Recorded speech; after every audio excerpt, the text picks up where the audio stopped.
So 6 months goes by and all of a sudden you're like, I'm sick of this. I don't want this anymore. And the toxic person is now confused. It's not always that in relationships we're changing. It's really that we are hiding until we know it is safe to come out.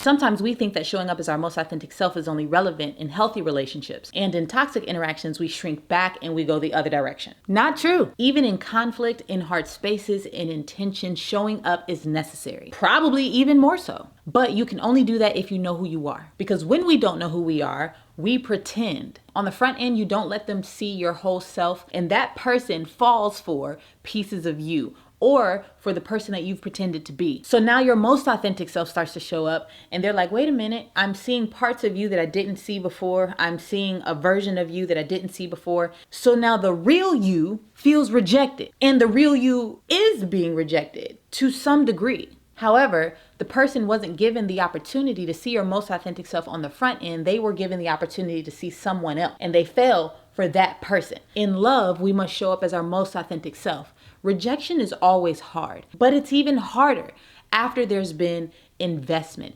after there's been interest gained, right? After intention and intimacy have been formed. But if a person is given the opportunity to accept or reject the real you on the front end of a relationship, and they decide not to go that direction, you don't have all of this time, energy, and effort invested in that space. On the flip side, you could be in an unhealthy relationship where you're tolerating things that you typically wouldn't tolerate. So the person is treating you in a way that you don't want to be treated. Or you have boundaries that you set for yourself, but you've compromised those boundaries in the context of this relationship. So 6 months goes by and all of a sudden you're like, I'm sick of this. I don't want this anymore. And the toxic person is now confused, looking at you like 6 months that we've been in this relationship, you have endured terrible language, terrible treatment, me crossing your boundaries, me not meeting your expectations. All of your passivity has created a culture that has made me comfortable to be toxic. Now, all of a sudden, you want to draw a strong boundary and disrupt things. You not showing up as your most authentic self to say, hey, these are my boundaries. Hey, these are my expectations,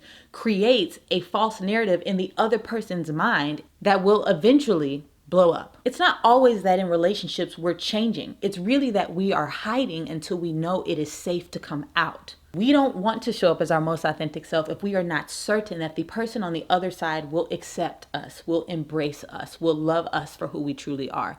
And in healthy scenarios and in unhealthy scenarios, it backfires both times. So I urge you today to lean into vulnerability, to show up as your most authentic self. But in order to do that, you have to know who you are. You can't be authentic and not know what you're actually made of. Because the better you know yourself, the better you can be in your relationships with other people. And it will save you a lot of time, a lot of heartache, a lot of pain, for you to know what it means to show up as your most authentic self in relationships that are loving and healthy and that you want to thrive in, and in relationships that present conflict and are tense and might not be the best fit for you. Be encouraged today. You showing up in every situation is always a good thing. You don't have to hide.